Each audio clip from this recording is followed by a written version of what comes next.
Hello મારા વાલા વિદ્યાર્થીઓ અને તેમના વાલીઓ, 10th નું રિઝલ્ટ તો આવી ગયું. રિઝલ્ટ બહુ સરસ બી આવ્યું છે. હવે 10th નું રિઝલ્ટ આવ્યા પછી છોકરાઓને કન્ફ્યુઝન છે સાયન્સ લેવું કે કોમર્સ લેવું.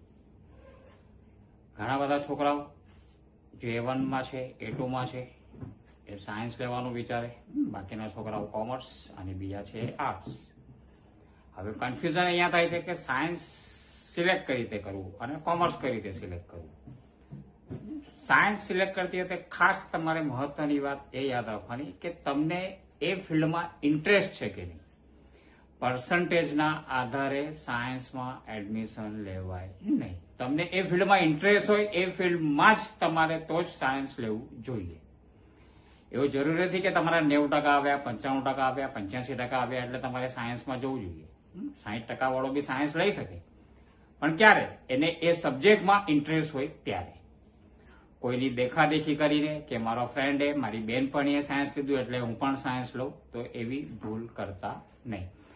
કારણ કે તમારું વિઝન ક્લિયર હોવું જોઈએ કે 10th પછી તમારે ક્યાં જવું છે. એન્જિનિયરિંગમાં જવું છે, તમારે મેડિકલ ફિલ્ડમાં જવું છે, તમે એ રીતે જ સિલેક્ટ કરવાનું છે, A ગ્રુપ અને B ગ્રુપ. તો બહુ વિચારીને નિર્ણય લેજો જ્યારે સાયન્સનું સિલેક્શન કરો ત્યારે. હવે આવે કે કઈ સ્કૂલમાં એડમિશન લેવું. તમે 1 થી 10 ધોરણ સુધી જે સ્કૂલમાં ભણ્યા હશો, ઘણા બધા વિદ્યાર્થીઓ હોય કે એ સ્કૂલમાં એ 11-12 સાયન્સ કમ્પ્લીટ કરે. એવું જરૂરી નથી કે જે સ્કૂલમાં કે જે શાળામાં તમે અભ્યાસ કરતા હો ત્યાં 1 થી 10 તમે ભણ્યા હોતા 11-12 સાયન્સમાં સારું રિઝલ્ટ આવતું હોય. એવું જરૂરી છે જ નહીં. તો સાયન્સમાં જયારે સ્કૂલ સિલેક્ટ કરવી તો કઈ ખાસ વાતનું ધ્યાન રાખવાનું કે જે શાળામાં તમે એડમિશન લો છો ત્યાંનું છેલ્લા 5 થી 7 વર્ષનું જે રિઝલ્ટ છે 11-12 સાયન્સનું એ કન્સિસ્ટન્ટ સારું આવતું હોવું જોઈએ. ત્યાંના ટીચર છેલ્લા 5-7 વર્ષથી એના એજ હોય. અનુભવી ટીચરો કે જેની પાસે મિનિમમ 10 થી 12 વર્ષનો અનુભવ હોય.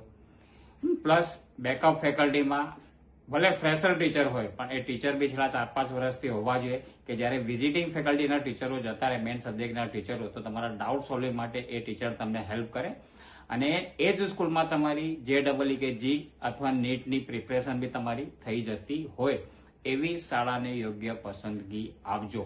જેથી કરીને શું છે કે તમે ખોટી શાળા સિલેક્ટ ના કરો અને જ્યારે તમે એવી શાળા સિલેક્ટ કરો તો શું છે તમારે ટ્યુશનનું બર્ડન ઓછું થઈ જાય. કારણ કે સાયન્સમાં કેવું હોય કે તમને ફિઝિક્સમાં તકલીફ હોય, તમે ફિઝિક્સનું ટ્યુશન બંધાવો, મેથ્સ, કેમેસ્ટ્રી, બાયોલોજી.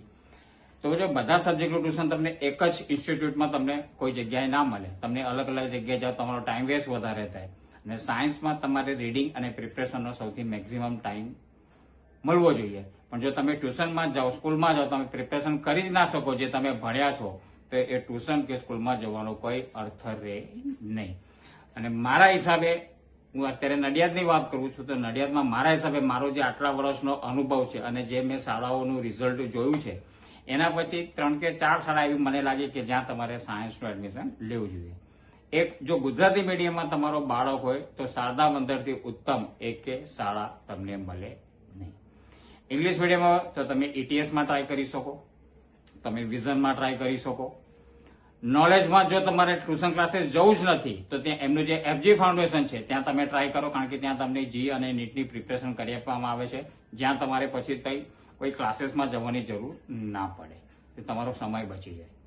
અને બીજું ઓપ્શન છે તમારી પાસે યુનિ સ્કૂલ, બરોબર છે, કે જ્યાં બી તમારી પાસે સારા ટીચરો છે તો તમે એક વખત ત્યાં બી ટ્રાય કરી શકો. રહી વાત કોમર્સની, તો કોમર્સમાં લેવા માટે છોકરાઓ જનરલી કોમર્સ એટલા માટે લેતા હોય છે કે જનરલી કે 12 કોમર્સ કર્યા પછી BBA, MCA કે આપણે કરી લેશું અને કોમર્સમાં એડમિશન લેશું. તો કોમર્સ જ્યારે તમે એડમિશન લો છો તો ત્યારે 12 પછી શું કરવું છે એ બેઝ નક્કી રાખજો. કોમર્સમાં ઘણી બધી ફિલ્ડ છે, જેમ કે તમારી પાસે બેન્કિંગ છે, ફાઇનાન્સમાં ગ્લોબલ બેન્કિંગ છે, બરાબર છે, GST વિથ ઇન્કમ ટેક્સ છે. તમારી પાસે એમાં બેસ્ટ કોર્સ એવા છે CS છે, CA છે, બરાબર છે, FC ફાઉન્ડેશન છે. આવા ઘણા બધા કોર્સ છે. E-કોમર્સ છે, જે તમે ઓનલાઈન બિઝનેસ કરો છો. તો એના માટે તમે જયારે સ્કૂલ સિલેક્ટ કરો તો ત્યાંની ફેકલ્ટી બી મિનિમમ 7 વર્ષથી હોવી જોઈએ. તો કોમર્સ માટે બી ફેકલ્ટી જે બી સ્કૂલમાં લો ત્યાં એ છેલ્લા 5-7 વર્ષથી એ 11-12 ધોરણમાં ભણાવતી હોય છે, જેની પાસે 10-12 વર્ષનો અનુભવ હોવો જોઈએ. એમાં ખાસ કરીને અકાઉન્ટનો સબ્જેક્ટ છે, સ્ટેટિસ્ટિક્સ છે, ઇકોનોમિક્સ છે, બીએ છે, આવા સબ્જેક્ટ જે છે એની ફેકલ્ટી તમારી પાસે અનુભવી હોવી જરૂરી છે. એ રીતે શાળાને સિલેક્ટ કરો. એના માટે બી ETS તમારી પાસે બેસ્ટ છે. એના પછી તમારી પાસે નોલેજ બી છે, એની પાસે તમારી પાસે યુનિક સ્કૂલમાં બી તમે ટ્રાય કરી શકો છો. ત્યાં બી ફેકલ્ટી બધી સારી જ છે.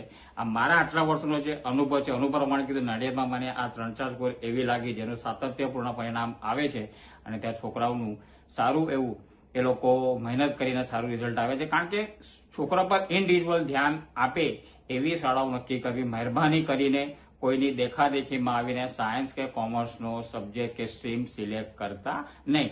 પોતાની આવડત, એબિલિટી, પોતાનામાં શું પોટેન્શિયલ છે એ નક્કી કરીને જ સાયન્સ અને કોમર્સમાં એડમિશન લેજો, જેથી કરીને તમે 12 પછી કોઈ સારી એવી ફિલ્ડ કે સ્ટ્રીમમાં તમે આગળ જઈ શકો. એટલે આ વાતનું ખાસ ધ્યાન રાખજો. 3 જગ્યાએ 4 જગ્યાએ ઇન્ક્વાયરી કરજો, કોઈની સલાહ લેજો, એના પછી જ તમારું ડિસિઝન ફાઇનલ કરજો. એટલે એવું ના થાય કે લીધા પછી પછતાવો થાય અને તમારું ભવિષ્ય ડામાડોલ થઈ જાય. Thank you.